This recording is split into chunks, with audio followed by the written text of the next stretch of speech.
Mes bien-aimés, chères sœurs et frères en Christ, je suis Peggy. Je ne suis pas une habituée des instruments vidéo, mais c'est par la volonté de Dieu que je suis obligée de le faire aujourd'hui. Car en ce moment où nous traversons une grande épreuve, surtout en ce moment de carême, c'est-à-dire de méditation, c'est même bien tombé parce que cela nous permet de rester en méditation, chacun chez soi, et d'appeler l'aide de Dieu. Oui, Dieu vient par nous avec le verset 14 du psaume 26 qui dit « Espère le Seigneur, sois fort et prends courage, espère le Seigneur. » Es-tu évangélique, presbytérien, catholique ou d'une autre congrégation religieuse? Il n'est pas question de religion ici, mais il s'agit de Jésus. Il est question de Dieu, car nous sommes tous membres du corps de Christ. Peut-être n'as-tu pas encore accepté Dieu dans ta vie, mais sache que Dieu t'aime, qu'il te tend les bras actuellement avec plein d'amour. Viens à lui tel que tu es. Espère le Seigneur, ma soeur, mon frère. Oui, notre confiance doit se reposer sur notre Dieu, quand règne la peur, lorsque l'incertitude et le désemparement veulent prendre le dessus. Nous sommes tous face au danger du corona. Et nous vivons dans la peur d'être contaminés, la peur de tomber malade et dans le pire des cas, la peur d'en mourir.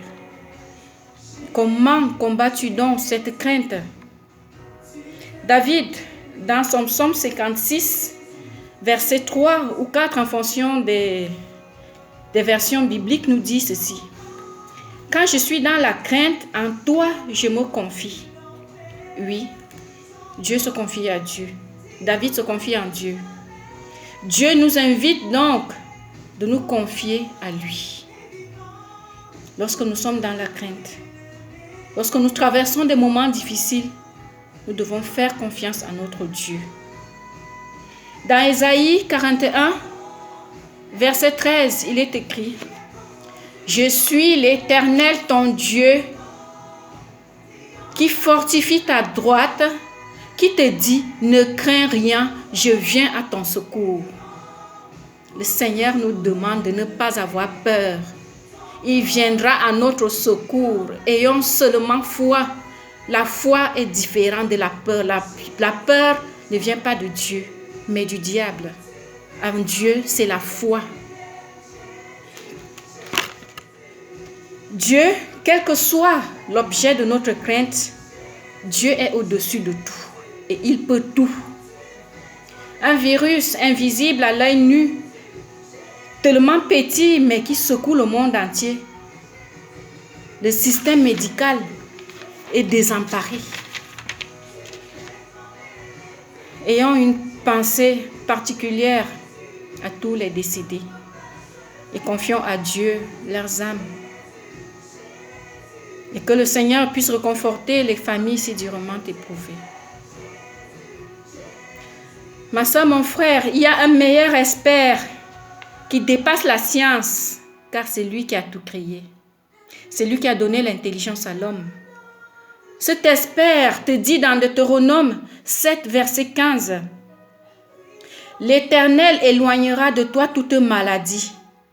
Il ne t'enverra aucune de ces mauvaises maladies d'Égypte qui te sont connues, mais il en frappera tous ceux qui te haïssent.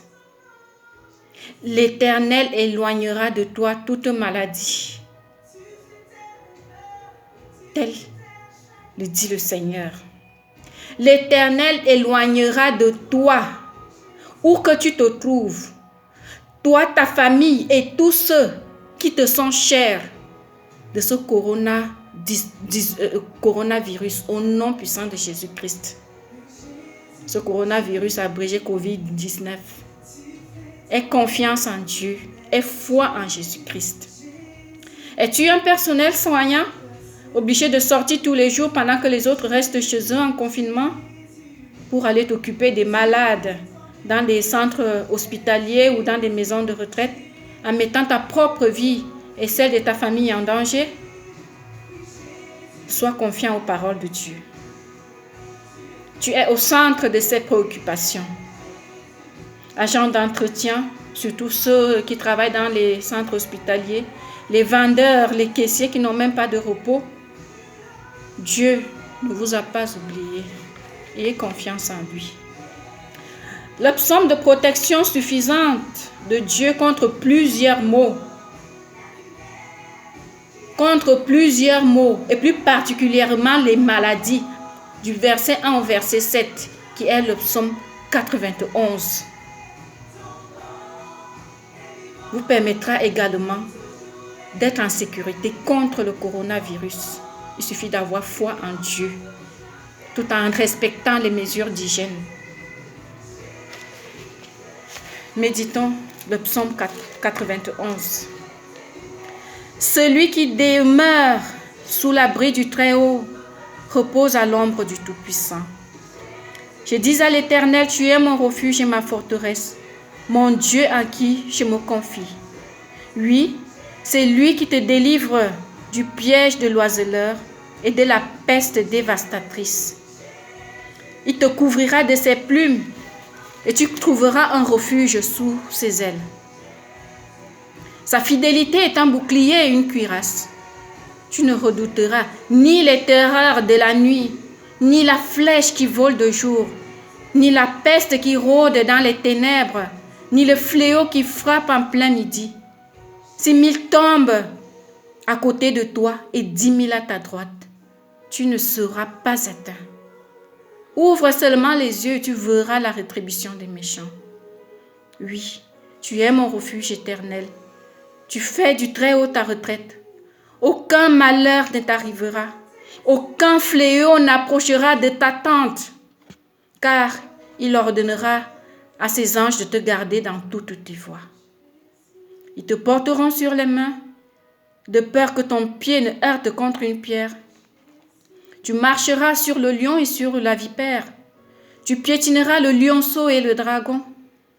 Puisqu'il est attaché à moi, je le délivrerai, je le protégerai puisqu'il connaît mon nom. Il fera appel à moi et je lui répondrai. Je serai avec lui dans la détresse. Je le délivrerai et je l'honorerai. Je le comblerai de longs jours et je lui ferai voir mon salut. Amen. Gloire à notre Dieu, qui est un Dieu fidèle, qui est avec nous en ce moment, qui voit tout ce que nous vivons, qui ne dort pas. Que Dieu vous bénisse. Amen.